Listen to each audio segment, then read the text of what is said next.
Hello students, कैसे हैं आप सभी बढ़िया होंगे। तो हमने इलेक्ट्रोकेमिस्ट्री स्टार्ट किया था।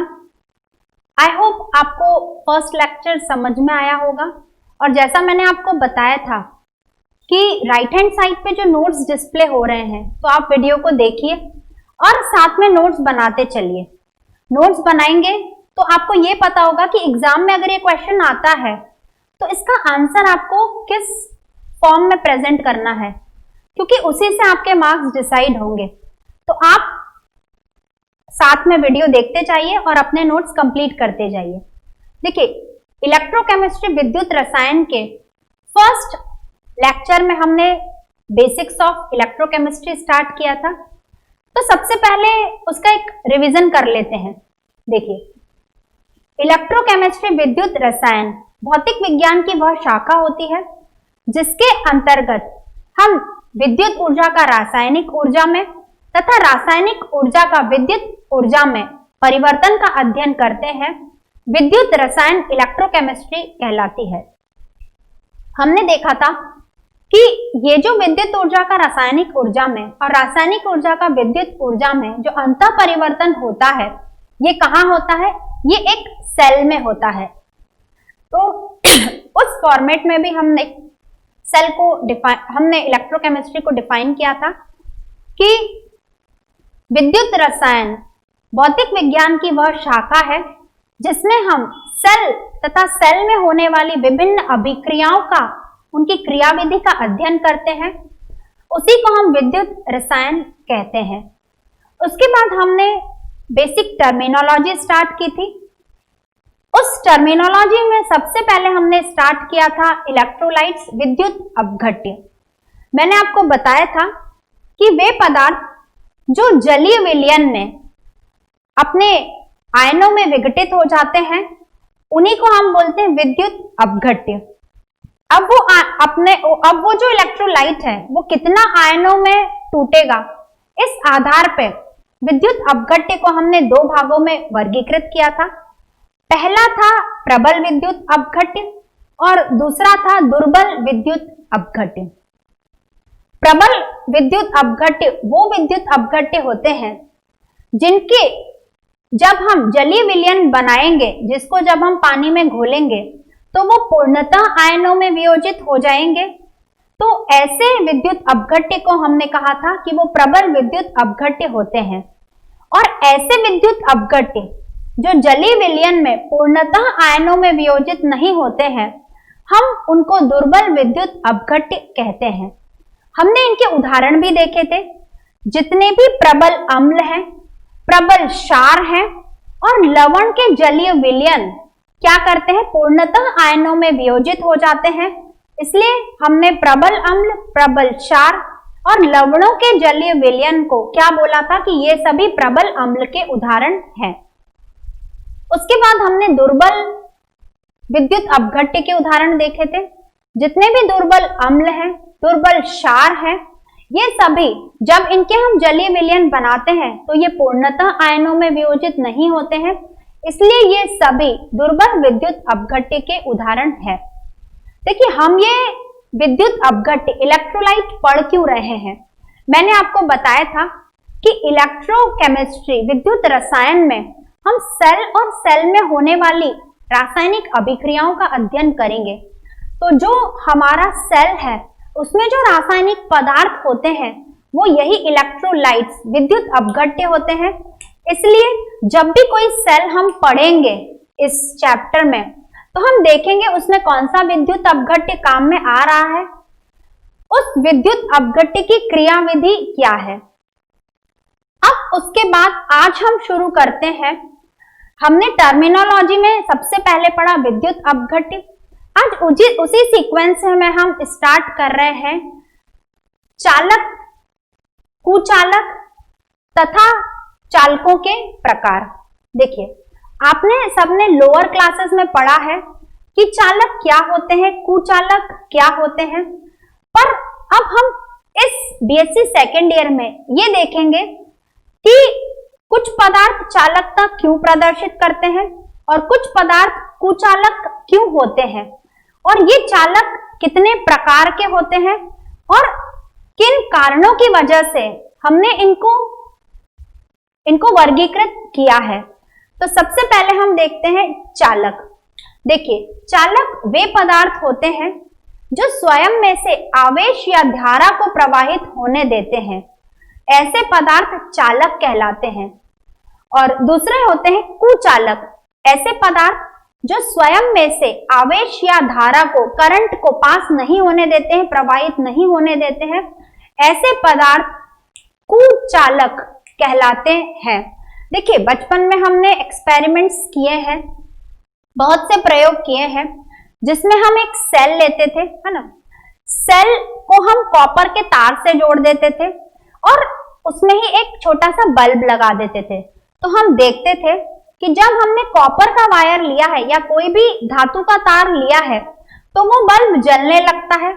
पर अगर उस वायर को हम बीच में से काट दें, है ना, काट के या तो ऐसे ही हवा में खुला छोड़ दें या फिर वहां पर एक लकड़ी का पीस उस तार से जोड़ दें, तो हम देखते थे कि वो बल्ब नहीं जलता है। सिंपल सा कारण है कि जब हमने तार जोड़ा है तो वो तार क्या करता है, अपने अंदर से विद्युत धारा को प्रवाहित होने देता है। तो जितने भी धातु हैं, जैसे कॉपर है, एल्यूमिनियम है, गोल्ड है, सिल्वर है, ये सभी किसके उदाहरण हो गई? चालक के उदाहरण हो गई। उसके बाद अगर हम देखें कुचालक, तो कुचालक में कौन कौन आएंगे? कुचालक में आ जाएगा रबर, लकड़ी, प्लास्टिक, कॉर्क। इन सभी में से आवेश या धारा प्रवाहित नहीं होती है, तो ये विद्युत के कुचालक होते हैं। उसके बाद अगर हम देखें, हमने पढ़ा था कि जो लवण होते हैं, सॉल्ट्स होते हैं, NaCl, KCl, MgCl2, इन सबके जब हम जलीय विलयन बनाते हैं तो इनमें से भी धारा प्रवाहित हो जाती है। ये अपने अंदर से करंट को, इलेक्ट्रिसिटी को, आवेश को प्रवाहित करने देते हैं। तो जितने भी लवणों के जलीय विलयन है वो सभी क्या कहलाएंगे? वो सभी भी विद्युत के चालक होते हैं। क्या कभी आपने सोचा है कि क्यों कुछ पदार्थ विद्युत के चालक हैं और क्यों कुछ पदार्थ विद्युत के कुचालक हैं? देखिए, जितने भी हमारे चालक पदार्थ होते हैं उसमें या तो मुक्त इलेक्ट्रॉन्स होते हैं या फिर उनमें फ्री आयंस होते हैं, मुक्त आयंस होते हैं, धनायन और ऋणायंस होते हैं। और इन्हीं इलेक्ट्रॉन और आयनों की गति के कारण ही जो पदार्थ है वो विद्युत की चालकता प्रदर्शित करता है। और किसी भी पदार्थ का वह गुण जिसके कारण वो अपने अंदर से धारा को प्रवाहित होने देता है, उसी को हम कहते हैं चालकता, कंडक्टेंस और इलेक्ट्रिकल कंडक्टेंस। चलिए, अब हम देखते हैं कि चालक कितने प्रकार के हो सकते हैं। देखिए, हम पढ़ते हैं, हम पढ़ चुके हैं कि जितनी भी धातुएं होती हैं वो क्या करती हैं? वो इलेक्ट्रॉन को त्यागती हैं और खुद धनायन में परिवर्तित हो जाती है। ये जो मुक्त इलेक्ट्रॉन है ये धातु में ही रहता है। अगर हम कोई धातु का टुकड़ा लें या धातु का वायर लें तो इसमें हमारे पास M पॉजिटिव आयन और मुक्त इलेक्ट्रॉन होंगे। जब इसको हम किसी सेल या बैटरी से कनेक्ट कर देंगे, जोड़ देंगे, तो हम देखेंगे कि इस परिपथ में धारा प्रवाहित हो रही है। अगर हम देखें तो यहाँ पर ये जो मुक्त इलेक्ट्रॉन है ये नेगेटिव टर्मिनल से positive terminal of the battery की तरफ जा रहे हैं और इन्हीं मुक्त इलेक्ट्रॉन के नेगेटिव से पॉजिटिव टर्मिनल के जाने की वजह से ही धारा का प्रवाह हो रहा है। तो हम बोल सकते हैं कि जो जितनी भी धातुएं हैं वो क्या करती हैं कि उनमें क्या होते हैं, उनमें फ्री इलेक्ट्रॉन होते हैं और इन्हीं फ्री इलेक्ट्रॉन की वजह से वो अपने अंदर से इलेक्ट्रिक करंट को पास होने देती है।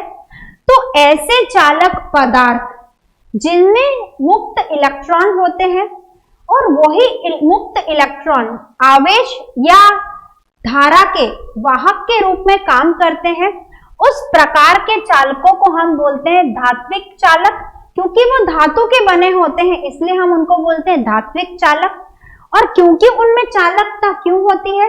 उनमें चालकता इन मुक्त इलेक्ट्रॉनों की वजह से होती है, इसलिए हम इनको इलेक्ट्रॉनिक चालक भी बोलते हैं। अब कौन कौन से चालक धात्विक चालक या इलेक्ट्रॉनिक चालक होंगे? तो जितनी भी धातुएं हैं, ग्रेफाइट हैं, इन सभी में मुक्त इलेक्ट्रॉन होते हैं, जिनको जब हम परिपथ में जोड़ते हैं, किसी बैटरी या सेल से जोड़ते हैं, तो ये नेगेटिव टर्मिनल से पॉजिटिव टर्मिनल की तरफ जाते हैं, जिससे परिपथ में पॉजिटिव से नेगेटिव टर्मिनल की तरफ धारा प्रवाहित होती है। इस प्रकार के चालकों को हम धात्विक या इलेक्ट्रॉनिक चालक कहते हैं। अब अगर हम देखें कि यहाँ पर जो हमने धातु का टुकड़ा लिया है, उसकी जगह हम NaCl का पिघली हुई अवस्था में विलयन ले लें, या फिर हम यहाँ पर ले लें NaCl का जलीय विलयन। अगर हम NaCl का जलीय विलयन लेंगे तो विलयन में हमारे पास Na पॉजिटिव और Cl नेगेटिव आयंस होंगे, और अगर हम इसको संगलित अवस्था में लेते हैं, पिघली हुई अवस्था में लेते हैं, तो भी हमारे पास Na पॉजिटिव और Cl नेगेटिव आयंस होंगे। जब हम इसको किसी सेल या बैटरी से जोड़ेंगे तो हम देखेंगे कि यहाँ पर परिपथ में धारा का प्रवाह हो रहा है। अब यहाँ पर धारा का प्रवाह किस वजह से हो रहा है? देखिए, जितने भी Na पॉजिटिव आयंस हैं, तो वो जो Na पॉजिटिव आयंस हैं वो negative terminal of the battery की तरफ जाएंगे, तो जितने भी Na पॉजिटिव थे वो negative terminal of the battery की तरफ जा रहे हैं, और जितने भी Cl नेगेटिव आयंस हैं वो positive terminal of the battery की तरफ जा रहे हैं।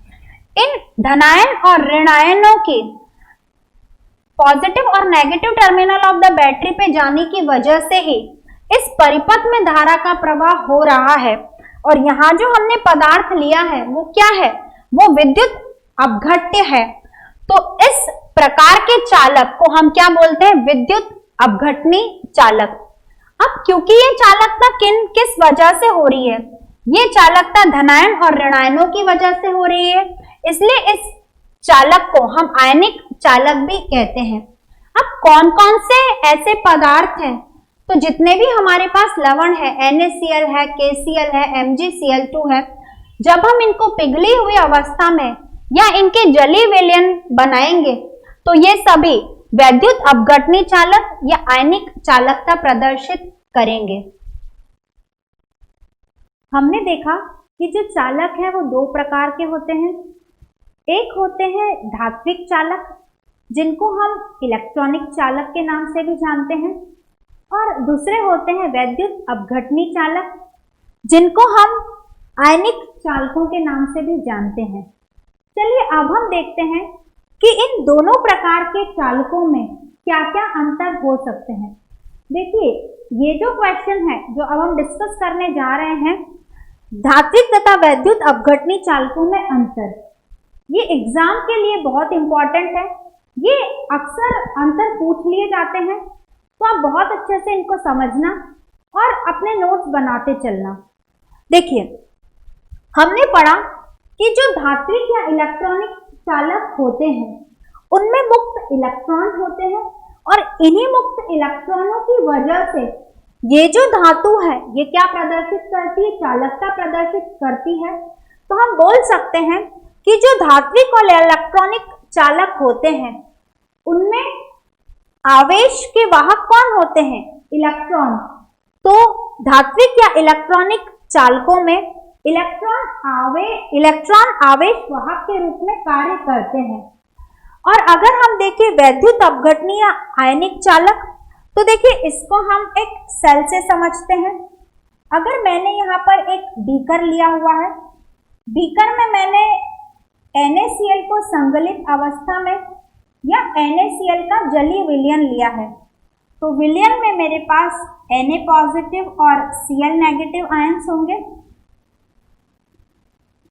ये जो Na पॉजिटिव और Cl नेगेटिव हैं, अब मैंने इसमें दो इलेक्ट्रोड डाल दिए।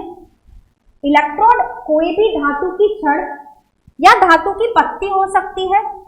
जिस इलेक्ट्रोड को मैंने positive terminal of the battery से ज्वाइन किया है, जोड़ा है, उसको मैं एनोड बोलूंगी, और जिसको मैंने negative terminal of the battery से ज्वाइन किया है वो कैथोड होगा। तो जैसे ही हम ये परिपथ पूर्ण करेंगे तो हम देखेंगे कि यहाँ पे एक धारा प्रवाहित होती है। अब सोचिए ये धारा क्यों प्रवाहित हो रही है।